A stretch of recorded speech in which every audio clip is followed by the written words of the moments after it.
2016년 둥관의 사업가 하능로이 하능고 라이는 손님들을 도심으로 안내하며 외국 손님들에게 지역의 표준을 소개하곤 했다.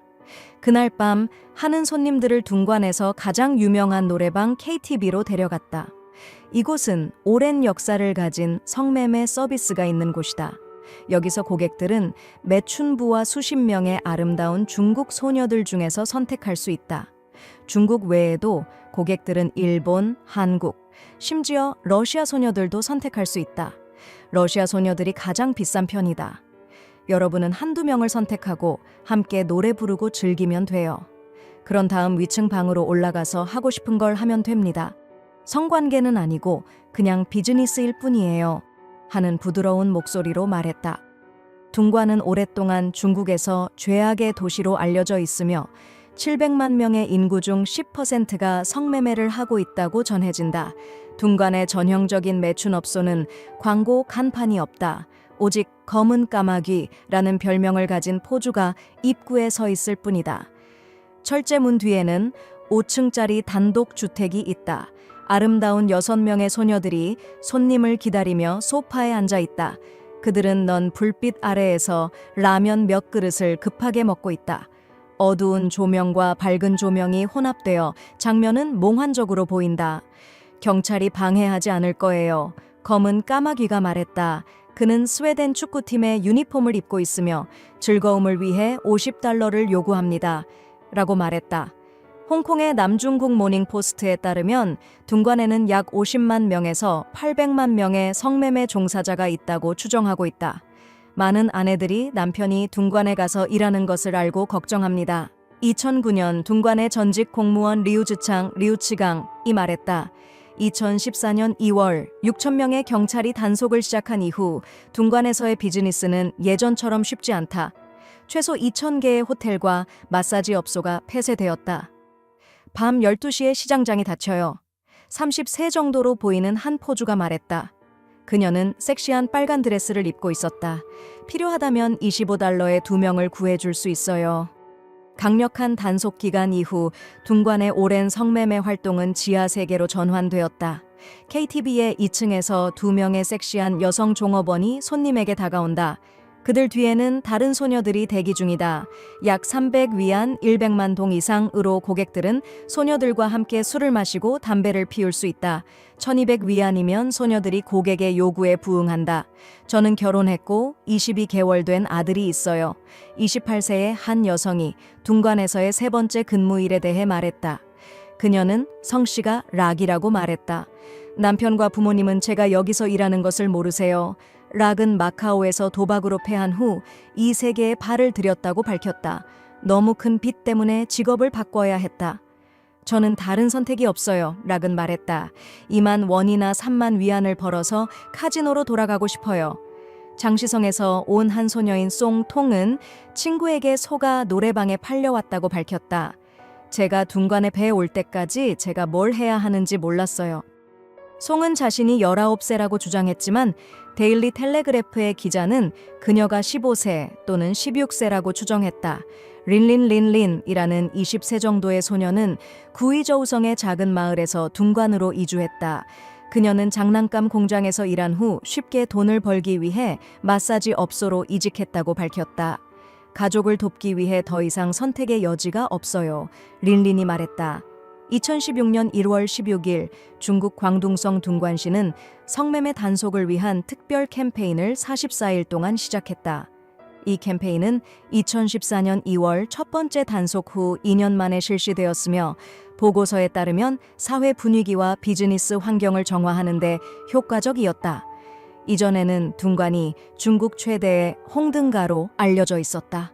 2014년의 단속 캠페인으로 인해 2,000개의 호텔, 스파, 마사지 업소가 폐쇄되었다.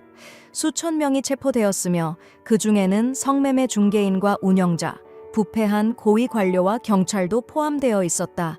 도시의 부시장 겸 경찰국장인 얀 샤오캉도 해임되었다. 광저우 중산대학교의 공공재정 및 세금 교수인 린장은 정부의 캠페인이 이 지역 성매매 산업에 80억 달러의 손실을 초래했다고 추정하며 이는 2014년 도시의 총수익의 10분의 1에 해당한다고 말했다. 우리는 단지 추정할 수 있을 뿐 구체적인 수치를 제시할 수는 없습니다.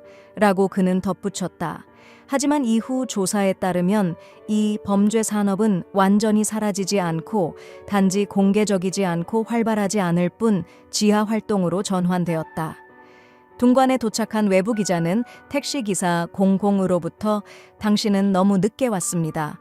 작년에는 둥관 표준 서비스를 경험할 수 있었지만 이제는 찾을 수 없습니다. 라는 말을 들었다. 공은 자신도 외부에서 온 사람으로 둥관에서 택시를 운전하며 수년간 손님을 태웠지만 대부분의 손님이 가장 관심 있는 것이 둥관 표준 서비스라고 말했다. 그러나 공은 단속 이후 모든 장소가 철저하게 운영되고 있으며 외부인에 대해 매우 엄격하다고 말했다.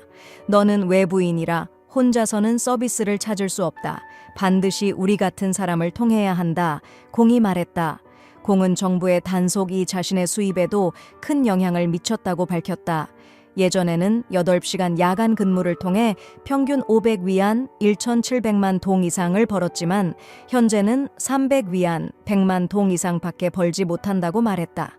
가장 큰 영향을 받은 것은 일반적으로 둥관 표준 서비스와 함께 운영되던 호텔과 KTV, 마사지 업소들이다. 후 씨는 지역의 큰 호텔 주인으로서 그는 공공안전, 상업 및 보건 시스템의 사람들과의 관계가 있다고 밝혔습니다. 그러나 음란물 단속이 시작된 이후 이 사람들과의 관계는 점점 멀어졌다고 합니다. 후 씨는 그의 호텔이 6층으로 방음 처리되어 있으며 2층과 3층에서는 KTV 서비스가 10년 넘게 운영되고 있다고 전했습니다. 최근에는 오전부터 저녁까지 호텔에 직접 출근하여 사업을 운영하고 있지만 상황은 전혀 나아지지 않고 있습니다. 정부의 단속 이후 후 씨의 호텔은 하루 평균 30% 이하의 운영률을 기록하고 있습니다. 홍이라는 34세의 여성 화장품 가게 앞에서 멈춘 기자에게 그녀는 하루 종일 손님이 하나도 없었다고 말했습니다. 홍 씨는 정부의 강력한 단속 이후 화장품을 판매하기 위해 이 작은 집을 사들였고 그 이전에는 유명한 매춘부로 활동했다고 인정했습니다. 동관에서 몇 명의 매춘부가 있는지는 아무도 정확히 알지 못합니다. 9년 동안 이 업계에 종사해 온 홍 씨조차 수십만에서 수백만이라는 모호한 숫자만을 제시할 수 있으며 그녀와 같은 대학 졸업장을 가진 사람도 적지 않다고 합니다. 그들이 이 길에 들어선 이유는 쉽게 돈을 벌 수 있기 때문입니다. 전성기에는 한 여성 가장이 최소한 2만 위안 70만 원 이상을 벌 수 있었습니다. 라고 홍 씨는 말했습니다. 10년 가까이 이 일을 하면서 이렇게 큰 단속을 처음 보았습니다. 많은 사람들이 다른 지방으로 도망쳐야 했습니다. 라고 홍 씨는 이야기하며 여전히 자신과 같은 사람들이 남아 있다고 덧붙였습니다. 홍 씨에 따르면 다른 사업을 찾지 않는 한 이 업계에 남아있는 여성들은 주로 단골 손님과 거래하거나 가끔 택시기사와 같은 중개인을 통해 손님을 초대한다고 합니다. 위험이 더 크기 때문에 가격도 이전보다 훨씬 비쌉니다. KTV에 들어가면 고객은 한두 명의 섹시한 여성 접객원에게 인사를 받으며 그 뒤로는 대기 중인 여러 여성들이 대기하고 있습니다. 약 300위안, 현재 환율로 100만 이상의 가격에 고객은 한 여성을 고용하여 함께 술을 마시고 담배를 피울 수 있습니다. 약 1200위안, 4.2천만 이상의 가격으로 고객은 여성 접객권으로부터 더욱 많은 서비스를 받을 수 있습니다. 아름다운 로우 씨는 결혼하고 1세가 되지 않은 아들이 있다고 전하며 도박에서 졌기 때문에 동관에서 일하기로 결심했다고 합니다. 가족은 내가 여기서 일하는 것을 모르고 있습니다. 다른 선택지가 없습니다. 이것이 빚을 갚기 위한 가장 빠른 방법입니다. 라고 로우 씨는 말했습니다. 링링은 20대 초반의 소녀로 귀주 산악지방의 작은 마을에서 동관으로 온 사람입니다. 장난감 공장에서 일한 후 더 쉽게 돈을 벌기 위해 마사지 가게로 옮겼습니다. 가족을 돕기 위해 선택의 여지가 없었습니다. 라고 링링은 털어놓았습니다. 그러나 모든 여성들이 자발적으로 이 직업을 선택하는 것은 아닙니다. 한 20세가 되지 않은 젊은 여성이 장시성에서 왔는데 그녀는 가족을 돕기 위해 도시에서 일자리를 구하고 싶었으나 불행히도 친구에게 속아 동관의 한 배 팔려갔다고 합니다. 동관의 배 데려갈 때까지 내가 무엇을 해야 할지 몰랐습니다. 라고 상은 쓰라리게 전했습니다. 꽃을 파는 소녀들은 단순히 값싼 직업을 선택한 것이 아닐 수도 있습니다. 많은 이들이 팔리거나 납치되어 결국 매춘을 강요당하게 됩니다. 이들 중 많은 경우가 농촌 지역에서 도시로 좋은 직업을 약속받고 올라오지만 그들이 자신의 일이 어떤 것인지 깨닫고 나면 다시 고향으로 돌아갈 수 없게 됩니다. 매춘은 단순한 사회적 문제가 아니라 인신매매, 사기, 성관계를 통한 위험한 질병의 확산 등 여러 가지 문제를 포함하는 폐해입니다. 그렇기 때문에 많은 국가들이 매춘을 근절하려고 노력하고 있습니다.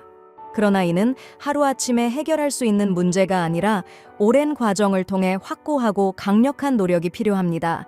이제 프로그램의 시간이 다 되어 갑니다. 시청해 주셔서 감사합니다. 안녕히 계세요. 다시 뵙겠습니다.